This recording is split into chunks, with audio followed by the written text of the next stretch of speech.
I mean, my argument is very simple. It is that if we believe in the settler colonial paradigm, I mean, if people really take it seriously, and it's not just a stupid slogan that we throw out to insult Zionists, if we actually understand it, then we have to understand that settler colonial projects can produce national entities. I mean, the United States exists. It's a national entity at the expense of the indigenous population of North America. Canada exists in the same way. New Zealand and Australia exist in the same way. The Boers were a people. Now, that settler colonial situation developed quite differently to the other four I'm talking about. But in all of those cases, the fact that these were settler colonial projects does not negate that the settler colonial population ultimately developed into a national body, a people. You like it or you don't like it. If you accept the paradigm, over time, that is a possibility. And I think it's happened in the case of Israel. Now, does that mean they're entitled to national self-determination at our expense? No. Does it mean they're entitled to national self-determination in our country? Not necessarily. Is there any possibility of a two-state solution today? I think almost none at all.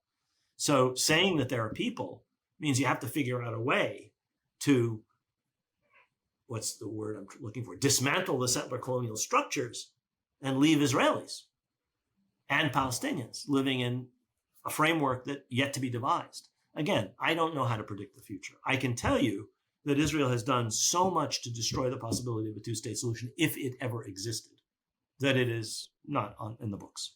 But is there an Israeli people now? Probably yes. There's an American people and a Canadian people and a South African people, Boer people, and or at least, let's say, stick with Canada, Australia, New Zealand, and the United States. Those four are settler colonial projects. Thoroughly successful, much less successful than the Algerian one, much less successful than the Boer one. The Israeli one is fairly successful. Now, they failed to do what was done in North America and Australasia, which is to decimate the existing population. We still are a majority in Palestine. They've kicked out wave after wave of Palestinians. We're still a majority. Palestinians still are a majority in historic Palestine. So in that sense, it's a failure. But in other senses, it's a success as a settler colonial project. Now, what does that mean? Does that mean you accept settler colonial hegemony? Absolutely not. Does it mean you accept settler colonial structures? Absolutely not. Do I accept the treatment of Native Americans in the United States? Absolutely not.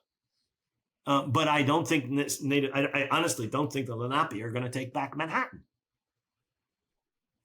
I do think that the Palestinians are strong enough ultimately to force a situation where, with the proper circumstances, where settler colonial structures can be dismantled and some modus vivendi between what have become two peoples is possible. I don't know how, I don't know when, I don't know where, I don't have a formula. I do know that it'll ultimately be one in which so many of the structures that exist now would have to be dismantled. I mean, the systematic, discriminatory, racist, colonizing nature of the Israeli state, that has to change. You can't live with that.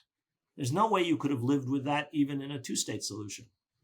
There's a logic to Zionism. There's a bulldozer-like progression to it, and that has to be reversed. And I don't see that happening terribly soon, though I must say the last couple of years, it seems closer than it did 20 or 30 years ago, 10 or 15 years ago. I see contradictions developing within Israel and over its own very settler colonial dynamic and logic, even though most Israelis don't want to think about that, which weren't there 20 or 10 years ago. And that gives me a little bit of hope over time, as well as the changes that are taking place in the United States and to some extent in Europe, where the Israelis are not getting away with their hasbara and their nonsense. People just don't believe them. They're systematic liars, and lying liars ultimately are going to be exposed. And they weren't for a century, but they are being now. And you can't get away with that any longer. I mean, you see that in treatment of Palestinian violence. You see that in treatment of Israeli violence. You see that in treatment of settlements. You see that in a variety of respects. And these things are not going to change anything tomorrow, but they're harbingers of change over